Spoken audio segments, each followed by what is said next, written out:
Good afternoon.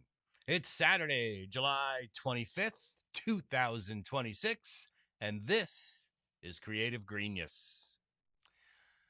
My smart radiation cancer therapy zaps my PSA down to 2.3, while Trump's age of stupid strategy drives oil to over $100 a barrel. Nothing but good news as the smell of the pungent pony permeates the planet.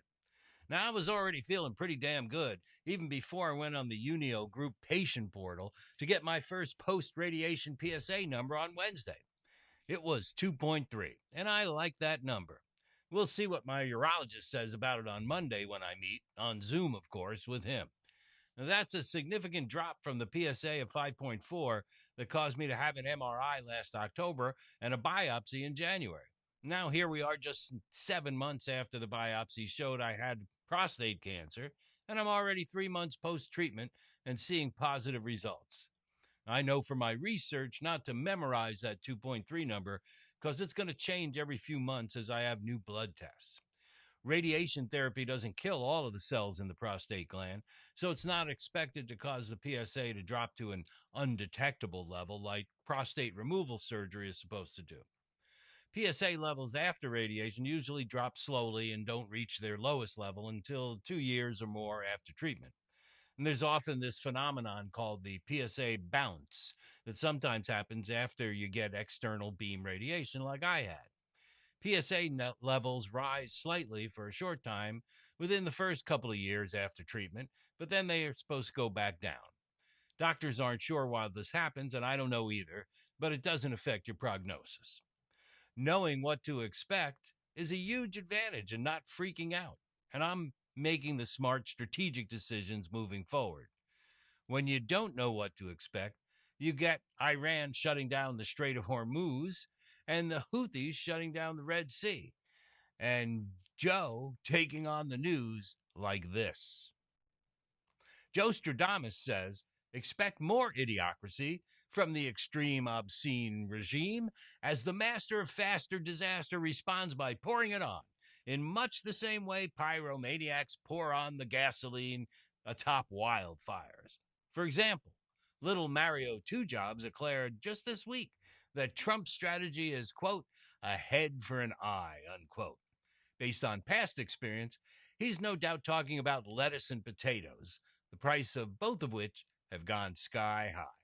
Speaking of gasoline, even if American drivers are willing to bend over and pay any price for gas, the rest of the world, like me, can smell the pony. That's why they're making the switch to solar, batteries, and EVs, which you wisely already read about in my last article. What? You didn't? No sweat.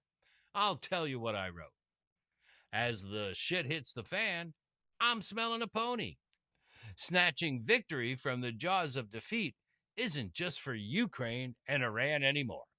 Yes, it's horrific that so many innocent, undisturbing people are being killed in the Ukraine and in Iran because of the failed leadership of warmongers Putin, Netanyahu, and Trump.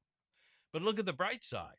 The Ukraine is blowing up Russian oil infrastructure every single day and sinking Russian shadow fleet ships. And they're now reaching Moscow with drones and missiles.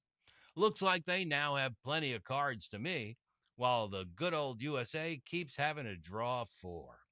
Likewise, the USA is daily blowing up oil infrastructure in Iran, while Iran blows up oil facilities in Kuwait, Bahrain, the UAE, and Iraq.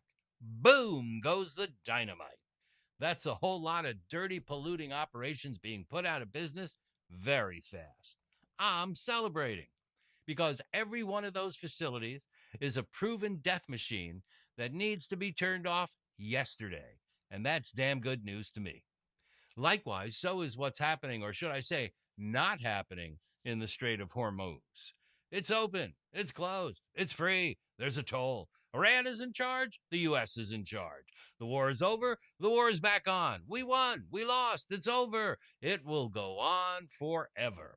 Either way, most ships are stuck and some are getting attacked and sunk. Glug, glug, motherfuckers, say I.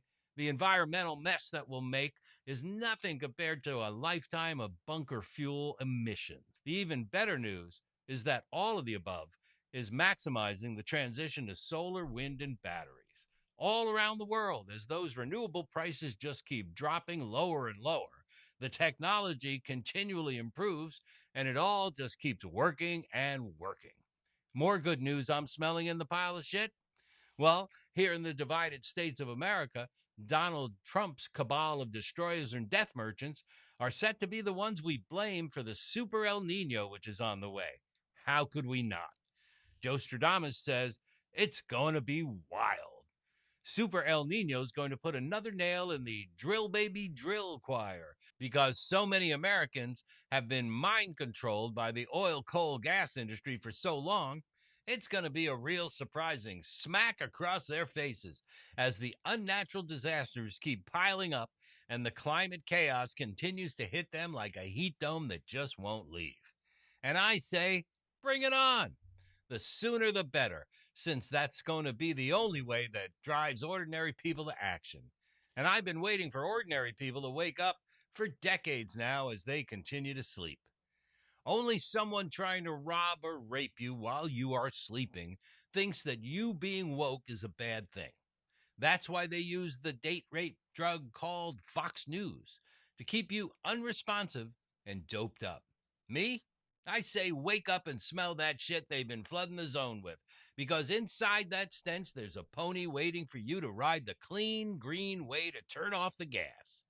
One place the pony is grazing is at Bright Saver, where they're selling plug-in solar systems at cost to members who pay $29 a year to save $213 on a balcony solar kit.